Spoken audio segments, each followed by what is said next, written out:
talking to you today. I go by the name of Fokus, aka MC Focus. I'm a drum and bass MC, been involved in the drum and bass scene for, wow, do you know what, almost 25 years. It actually feels quite mad saying that. But today, I'm not really here to talk to you in any particular way, shape or form about drum and bass or about MCing. There's going to be little points where I might touch on those threads of my life. But today, the essence of what I'm here to talk to you about is actually the reason why I chose to take a break from alcohol. So what I want to do, the way I want to approach this, I'm going to kind of jump to the punchline, jump to the conclusion part of this. And then we're going to reverse engineer and I'm going to rewind a bit and give you the story, give you the context that has led me to, where I'm currently at in my life. But the essence of my story is quite simply this. When you remove alcohol from your life, whether that's for a short period of time, whatever that means to you, but when you remove alcohol from your life, it just becomes so much easier to make those positive changes that maybe you've been finding challenging. Maybe you've been struggling with certain things in your life. When you remove the alcohol, it becomes so much easier. And that really is the essence of what I'm talking about. Now, what I'm really passionate about is what happens when you remove the alcohol, then boom, you can unleash your inner confidence. And that's something that I love helping people do. Live a life that feels authentic, showing up as your true self. There's something about that is extremely powerful. And at the same time, that really helps you lead a life of fulfillment. So boosting confidence, cultivating self-belief, and living a life of fulfillment. These are all things that I'm really passionate about, and I truly believe and have experienced. When you just remove alcohol, even if it's for a short period of time, these are just some of the things that you can enjoy, some of the benefits that you may well experience yourself. Now let's rewind a little bit because I want to give you some context as to why I'm here today talking about this subject. And really, this is me kind of condensing my life into 5 or 10 minutes, let's say. So this is very much a snapshot and an overview, but I think it's important because it sets the scene, it sets the context. And really, at its core, my journey is one of self-medication. It's someone who's been on a mission. I know it might sound a bit cheesy, but I do very much view my life, and I think most people would resonate with this at some point. Life is a journey, right? And I've been searching for something for a long time. So at its core, my story is one, like I say, self-medication, and someone that's been searching for my own inner confidence. Okay, I stand here today, 42 years old.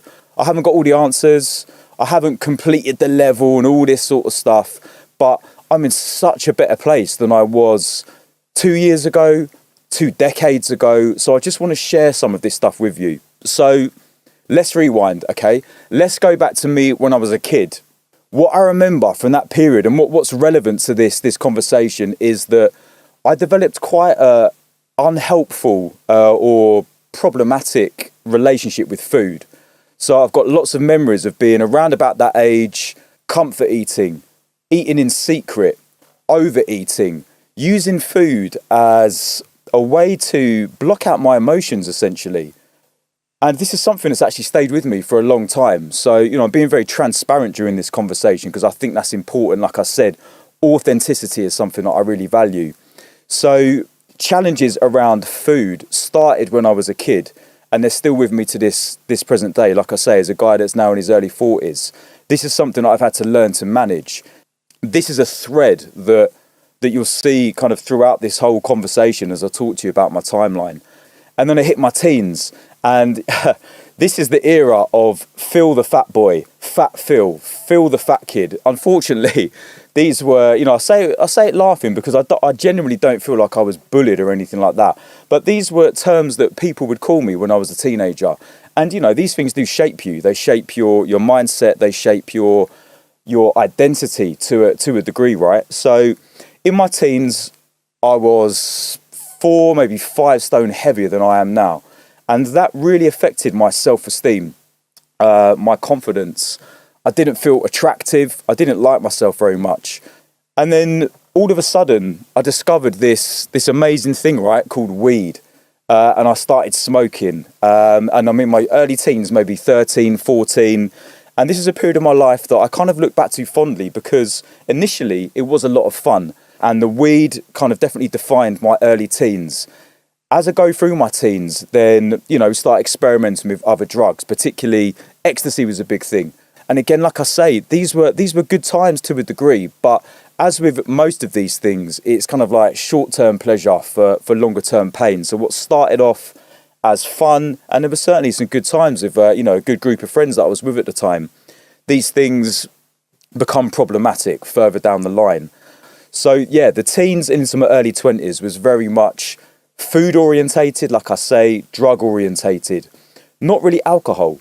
It wasn't until my mid 20s, let's kind of say 25 onwards, where I kind of got into going to the pub, going out on the lash with the lads, Wednesdays down the leisure park, bottle of vodka before we go out, weekends down the pub, getting smashed, everything around pub culture, pre-drinks around someone's house, drinking spirits, then going out and all this kind of stuff. That for me was like the 25s onwards. Previous to that, I was more bothered about just smoking, and the pub environment wasn't really for me. So that's kind of when things changed a little bit. By this point, I really left the drugs alone. The weed and all that sort of stuff had not left me in a very good place mentally, but I managed to shelve that. I could abstain from that, and it took a little while, but that was cool. I put it to the side. And then I got more into going to the pub, like I say, into my 30s, early 30s. Now, this is the time of going out with the boys. There were still some drugs involved, but not massively. It was now going out, drinking shots, drinking pints, all this kind of thing. Pub culture, maybe meeting up with my dad at the weekends for a pint, all this kind of thing. I wouldn't even really class myself as a big drinker. No matter where I was in my life, I always kind of had this rule that I wouldn't drink in the week. So I was a typical middle lane kind of weekend drinker. One of my friends refers to it as a weekend wanker, but that's kind of like what we all did as the lads. You work all week, you go out, get smashed at the weekend.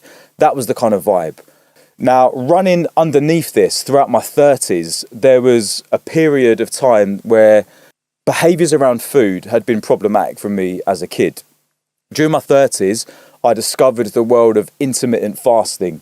And this is kind of relevant. I'm not going off on a tangent here. I'll kind of bring it back to the alcohol shortly. But intermittent fasting then became another way that I could manage how I felt about myself. What initially became a fitness protocol where you essentially skip breakfast, don't eat until lunchtime while lifting weights in the gym and all this kind of stuff, I quickly turned that into something a bit more extreme, such is my personality sometimes, where I wouldn't eat all day. I'd be getting up at 4 a.m, going for a run, lifting weights in the gym, not eating, maybe having a protein shake, a few espressos, this kind of thing, and then getting in from work and just binging, hitting the cupboards, 3,000 or 4,000 calories, and then the next day, rinse and repeat. So I kind of got locked into this pattern of fast, binge, while still heavily exercising, over-exercising really. And this was a pattern that I fell into in my 30s. So, that's just the overview. But essentially, I was lacking in confidence. I was looking for external happiness and essentially trying to fill the void. Felt like I was lacking in my life. And all of these things, whether it's the food, the fasting, the alcohol, the drugs, whatever it was, I was searching for something that was external to myself. Now, during this whole period of time, like I said at the beginning, I've been emceeing since about 1996 in various capacities. It's been a long time, so all the way through this, I'm navigating an MC career. So there's been plenty of times where I've been on stage, not in a good place mentally, or just kind of want to get the gig over and done with so I can go home and have a beer and eat something and just kind of like console myself, because a lot of these behaviours are used for rewarding yourself, but also sort of consoling yourself when you feel that things haven't gone the way that they wanted to. So there were challenging times all the way through this period with my MC career, holding down a decent job, also around family and relationships, because from the outside looking in, my life was very, very good. And I recognised that at the time, but my self-esteem was getting worse and worse as the years went by, and I hadn't dealt with it. I'd used all these external measures that I've explained to try and fill this void and essentially block things out. So the threads here for me are a lot of stuff around body image. And, you know, these are all topics that I'm glossing over. I can easily talk in a hell of a lot more detail about all these different pieces of the puzzle. But today is more bringing it around why I think taking a break from alcohol can be really beneficial. But yeah, like I say, body image, not feeling good enough, not feeling attractive in the context of my MC career, then not liking the sound of my voice, not liking the way that I'm looking on stage, that I'm feeling on stage, not feeling comfortable around some of my peers because I've got this kind of thing of, yeah, self-esteem's low, I'm not good enough. And, you know, this might surprise some people because quite often people would think I'm quite an outgoing type of person, but certainly in my 30s, this was problematic for me. And, you know, like all of us do, we find ways to cope, right? So, yeah, very much the theme was life is good, but I should be happier. There's this pressure, internal pressure that, you know, things should be better. And after a while, that can really get to you. So by this point, like I say, I don't take drugs anymore. I'm fairly fit and healthy to a degree because I'm training a lot, I'm jogging, I'm running, meditating, all this sort of stuff I was already doing. But alcohol became the perfect way for me to block these feelings out. Essentially, you know, alcohol at its core is a painkiller, and there's an element of sort of numbing the pain of going through this sort of period of low self-esteem, lack of self-belief, lack of confidence. After a while, when you don't deal with these things, it can build up and it can get to you. So alcohol was the perfect way for me to block these things out. It's a very socially acceptable drug. Obviously, it's very widely available. I just want to stress for anyone watching this, I was not a big drinker. I'm not talking here for my own personal story about alcoholism, being an alcoholic. I drank a couple of days a week at the weekends. You know, obviously I had times where I drank to excess, but sometimes it would just be 3 or 4 beers, you know, finishing work and we've had the shopping delivered and I've got my 4 bottles of ale on the shopping and I drink my ales. And then once I'm in this sort of nice little alcohol-fueled haze, then my eating habits are poor. You know, I go back to this kind of, this behaviours that I've had since a kid of like, I'm just going to eat a load of crap as a way to almost make myself feel better. So drink the beers, eat loads of food, feel crap about myself, and then essentially feel like I need to punish myself. So I got locked into this cycle here of drink, eat, punish. Now you might be wondering, what does he mean about punish? For me, the punishment was not eating the next day. Like I said, this kind of fasting and binging mentality had been with me for quite a few years, you know, well into my 30s. So yeah, I drink, I eat, I punish myself. I don't eat all day the next day. I work even harder in the gym. I get up even earlier and run even further. You get what I mean? It's this kind of extreme approach to things. And then get home from work feeling tired, feeling run down. You know, my body's kind of crashing. My mind's not in a great place. What do I do? Raid the cupboards, eat loads of food, drink a bit more, and then so the cycle repeats itself. Now, during this period of time, I was making quite a lot of bad decisions as well. When I look back now from a period of reflection, I think most of the poor decisions I've made in my life have been alcohol fueled. You know, there's all the stuff that you can kind of laugh about because to a degree it is quite funny, but also I think there's a little bit more to it. Making a dickhead out of yourself at the work parties, making bad decisions around that affected my family, my partner, my son, and myself and my own health. Quite a lot of the time at gigs, especially in the UK, I was driving myself everywhere. So I was sober at a lot of gigs. But if I had the opportunity to drink or if we were abroad and obviously I wasn't driving, then yeah, just getting drunk at gigs and just not being authentic on stage, like trying to, almost like a caricature version of myself. Like I'm drunk and now I'm playing the role of an MC that I know isn't truly who I am. So around this period of my life, there was all this sort of stuff going on. So I just want to kind of bring it up to speed now. I'm in my late 30s, okay? That's a portrayal of like the last few decades. I'm in my late 30s. This is a couple of years back. Like I say, I'm 42 now.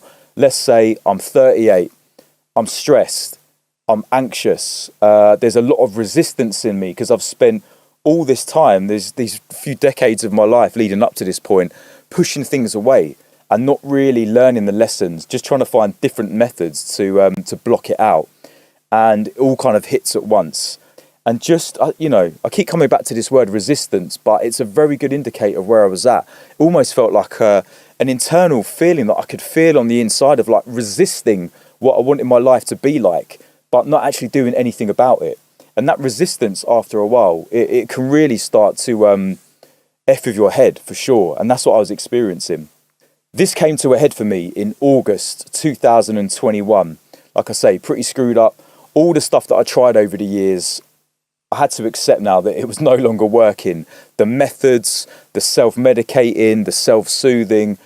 I remember this very specifically. At the time, I was working in sales.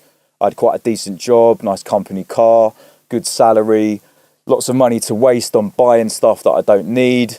That also feeds into it, right? That's another thing about the things we do, consuming things to make us feel better. That's all part of it as well. But anyway, I'm driving back from Manchester. Long day at work. Used to do a lot of driving, covering hundreds and hundreds of miles a week. But yeah, driving over from Manchester, put a particular podcast on, and there's a guy on there talking about his coaching business, which is called A Game. But the message he was talking about just resonated with me, like massively. Talking about binge eating, using alcohol to block out your feelings, not showing up as your true self, like these feelings of self-doubt, all this sort of stuff. I was like, wow, I feel like this guy is literally like describing the last X amount of years of my life. I messaged him on Instagram. He'd been talking about how they work with clients, help people deal with these kind of issues. And I just thought, like, I've got to take action, because what I've done is not doing me any favours at all. I'm approaching 40. I need to get on top of this.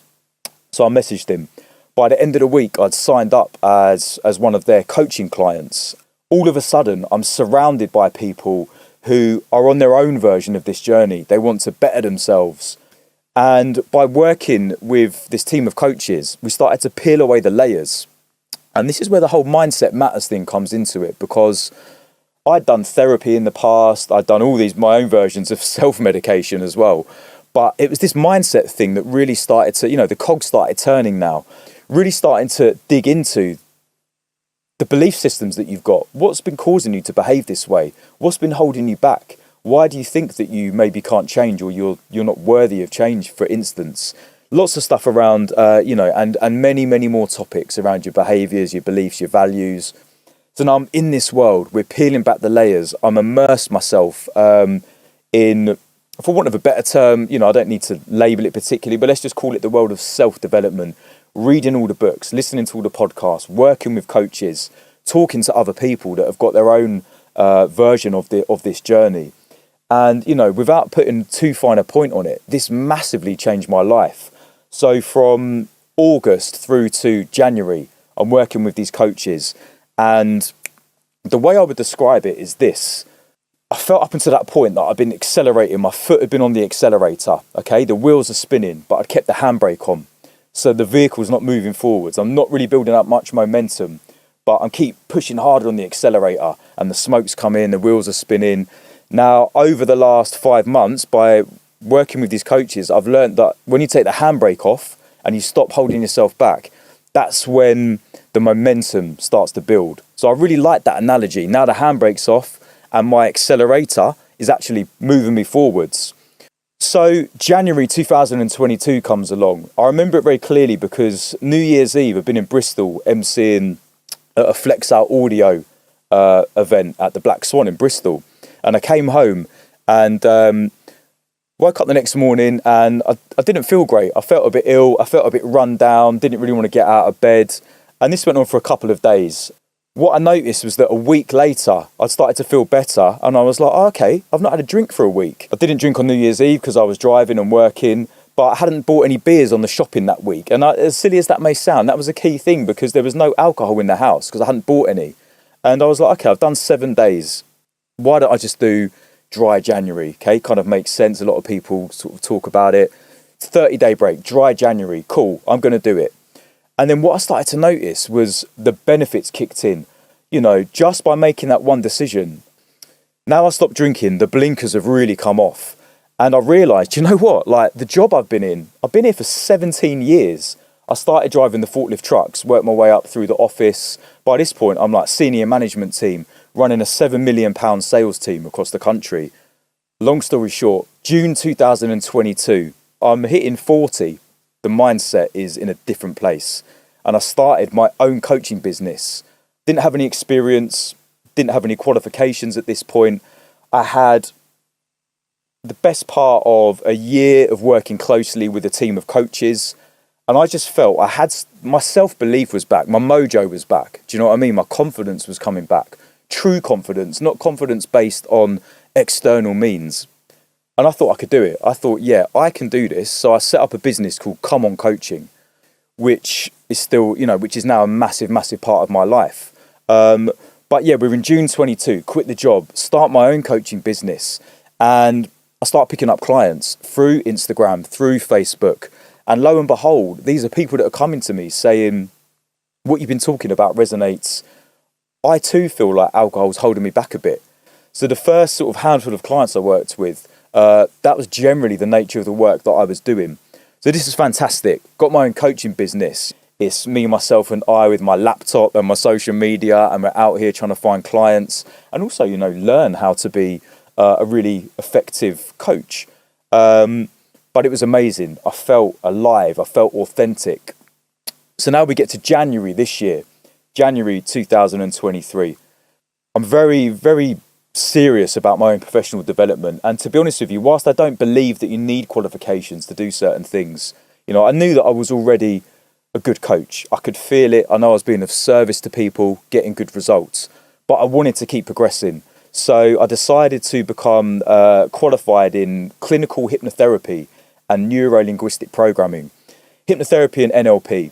These are amazing tools that allow me to work with people's subconscious minds, because it's the subconscious part of our mind where our behaviours, our beliefs, our values, our memories, our autopilots and our habits, all of that stuff are just some of the things that are stored in our subconscious. Cognitive coaching, talking about stuff, conscious coaching is fantastic. For some people, that alone is enough. But when you combine it with the subconscious stuff, it's a real game changer. So I get qualified in this almost a year after I went on my own coaching journey and started working with the guys at A-Game. And lo and behold, almost 99% of the client base want to take a break from alcohol. Again, it's another example of people that have realised that alcohol almost acts like their gatekeeper. When you put it to the side, even if that's temporarily, different pathways start to open up. Different doors become available that you can choose or not choose to walk through. And by working with these people, I have seen their health massively improve. Physical health, mental health, anything around stress and anxiety, people that are going through periods of feeling depressed. Let me put it the other way. If you're feeling stressed and anxious and a bit down, not in a good place, drinking is not going to help you move forwards. But also beyond this, their family life's changing. They're showing up as better parents, partners, friends, husbands, wives. Their productivity has gone through the roof. There's so much around fulfillment, getting that sense of ambition back. People have gone on to start their own businesses. And really, I always want to bring it back to this, self-esteem, confidence, just this whole thing around self-belief and authenticity. And these are people from all walks of life, all types of people. At our core, a lot of us, such as human nature, we're not that different at our core. So many people that I speak to just don't feel like they're enough. They don't feel like they're good enough. And alcohol has been a way for them to block that out and not have to deal with it. One thing I just want to stress here is that everything I'm talking about in terms of the coaching work and the work around alcohol, this is not therapy. This is not rehab. What I'm talking about here is not really that. This is the world of high performance coaching, essentially, future focused, understanding where people have come from, because the past is important. How are we going to move forwards? What support do you need? What tools do you need? What accountability do you need? All of this kind of stuff. To bring it back to where I started at the beginning, the essence is when you remove alcohol from your life, it becomes so much easier to make the positive changes that you've possibly been putting off, resisting, blocking. The alcohol is is the interference, and sometimes you need to remove it to cut through the interference. And again, I do like a good analogy. I think it helps to illustrate these points. If you put on a backpack full of weights, you're still going to be able to go on that journey. You can still trudge along. You can still get to whatever the direction, the destination, the goal is for you, whatever that may be for each person. But it's so much harder. When you take the weighted backpack off, you're lighter. You can move faster. You're quicker on your feet. That to me is what it feels like when you put alcohol to the side. You can move forwards. You can get that momentum so much more easily. Now, why am I only talking about alcohol in terms of, someone might say, why are you picking on alcohol? Not that bad. What's the big deal? I'm not really. And for some people, maybe it isn't. Maybe this is not a problem. Of course, this isn't a problem for every single person in the world. I'm not even saying that. And I've touched on other things, issues around food, drugs, just consuming stuff. There's all types of ways that we can distract ourselves. But the reason that I want to put this out there specifically around alcohol is because it's so deeply ingrained in our society. It's so socially accepted, culturally accepted. Most of us, certainly in the UK, but I'm sure around, a lot of certainly in the Western world, we grow up around alcohol. You have a drink at your mealtime, you have a drink when you celebrate, you have a drink when you commiserate. You're stigmatized for not participating in the taking of that drug. Most other things, people would never sort of encourage, oh, come on, mate, you're not going to have a cigarette or whatever it may be. With alcohol, it feels like it's slightly different. A lot of people say to me, when I don't drink, I don't participate in the other types of behaviour that often follow after we've been out on a drinking session. Does this resonate with you? You're watching this video, please by all means share your thoughts and your feedback with us in the comments below. If this conversation resonates with you and you're thinking, okay, there's something in this, maybe I do want to take a break from alcohol, then let me give you a few little tips. I don't think that anyone should give up drinking. It's a personal choice, but make your own mind up. But if this resonates, what could you do? Well, the main thing I would say initially is around your mindset. Mindset matters, as it says down there. Approach this with a sense of curiosity. Don't go into this thinking, oh my God, I've got to give up drinking forever. I'm never going to drink again. All these big statements, the shoulds, the nevers, the always, they're very absolute. Come to this with a mindset of curiosity. I'm just going to put alcohol to one side for 30 days maybe, whatever you feel is appropriate for you. Curiosity is one word that I think is super important. So that's the mindset I would encourage. What kind of benefits are you going to see from doing this? Now, I'm not really one that's that bothered about studies. There's lots of studies out there around alcohol. What benefits have they seen? Better sleep, less stress, less anxiety, feeling more calm, more peaceful, more relaxed, improvements to your health, physical health, mental health, lots of aspects around that. Big one here as well, and I've had some fantastic conversations about this with people, time. You get time back. If you're spending all of Sunday hanging, all of a sudden you've got Sundays back. Multiply that by a month, 2 months, 6 months, a year. All of a sudden you've got like extra time to do the things that you'd probably rather be spending your time doing, but you've been putting off. So you get more productive. Your energy levels you start to increase. You're recharging your battery, waking up in the morning, not having that groggy feeling. And this in turn, all of these things mesh together, right? There's a knock-on effect, a ripple effect here. So your relationships start to improve. Most importantly, the relationship with yourself, I would say. There's so many benefits that I'm sure you will experience. And then again, as I keep coming back to confidence, self-belief, authenticity. These things are at the core of what I'm talking about. Don't just take my word for it. Experience it for yourself, because everything around mindset, you could listen to me harping on about this sort of stuff all day long. You could read the books, you can go online and research it. None of that really matters if you don't take it and do something with it. So if it does resonate, give it a try.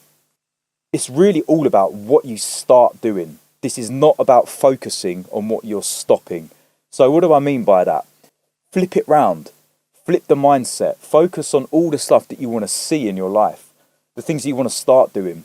And I think a helpful way to to view this. I would say there's 4 pillars that you could, or 4 windows, if you like, that you could view this through. The first one is exercise. The second is nutrition. The third one is mindfulness. And the fourth one is gratitude. So if you could start focusing on little things that you could do on a daily basis to add into your life around exercise, nutrition, mindfulness, and gratitude, you will reap the rewards of that break from alcohol. Trust me. Just apply the same thing. Focus on all the things that you want to bring into your life, and you'll start to see more of that. The energy will start flowing in those directions. I want to wrap this up now. Here's 5 tips to get you started, okay? Firstly, remove the booze. Secondly, be mindful of your environment. Third thing, accountability. Game changer, massive game changer. Get yourself a coach, but beyond that, get yourself an accountability partner, a friend, a family member, someone who maybe wants to come on this journey with you. Number 4, kind of what I just touched on really, but it's super important. Focus on doing something new. Exercise, nutrition, mindfulness, gratitude, or anything else that you like, get a new hobby. And then finally, number 5 is habit hack. What I mean by this is alcohol-free alternatives. For instance, they're a very helpful way to still keep doing the things that you do and just change the habit. Put a different liquid in the glass. Go through your relaxation ritual. But when you sit down on the sofa and crack open the can, it's the alcohol-free version of the drink that you like. There's good alcohol-free beers, lagers, ales, spirits, prosecco, all this sort of stuff. There's some decent alternatives, and you can use these as habit hacks. So there you go. I hope you've enjoyed this conversation. Please hit us up in the comments. Follow us on all the socials. Big thank you to everyone at Thames Delta Radio for giving me this opportunity, giving me this platform to come and speak to you today. And watch out as well, Mindset Matters 2024. Give us some feedback. Are there other topics of conversation that you would like us to open up? I'd certainly like to come back down here to Thames Delta and talk about some of the things that I've maybe touched on but sort of glossed over. So yeah, your feedback is really valuable, because whoever you are, wherever you are good enough. You are enough. You just need to start believing it. Okay, we're going to leave it there. I've been Fokus, Mindset Matters, Thames Delta Radio. Peace.